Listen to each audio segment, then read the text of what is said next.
Hi, I've been doing a bit of noodling, a bit of researching, and I came across a great study in the Journal of Leadership and Organisational Studies. And they've been looking at something very dear to my heart, which is mental well-being. And we are failing our people in business, there's no doubt about it. And a lot of businesses don't really know what to do. And they're coming up with all sorts of very complicated solutions. But this study, which basically amalgamates 53 other studies, comes up with a very simple conclusion, which is the number one impactor on your people's well-being at work is you. The bosses make the impact, and we can do fantastic things or indeed terrible things.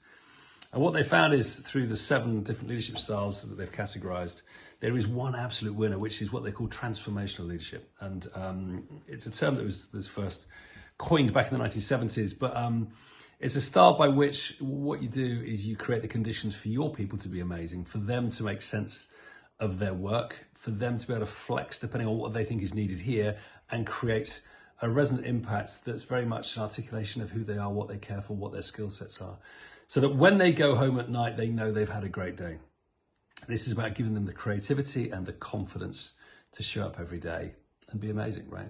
And it's a style that I am deeply passionate about because one size does not fit all. And if we can create the conditions for our people to be amazing, we've done good work.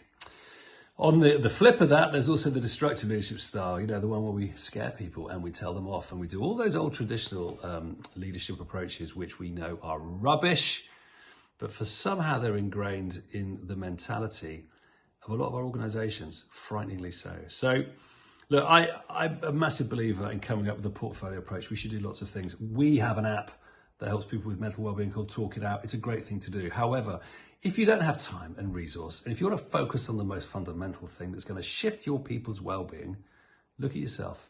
Look at your leadership capability around you. Look at the bosses. Because if they're not transformational in their approaches, nothing else is going to work. So invest in them and everyone will have a better time.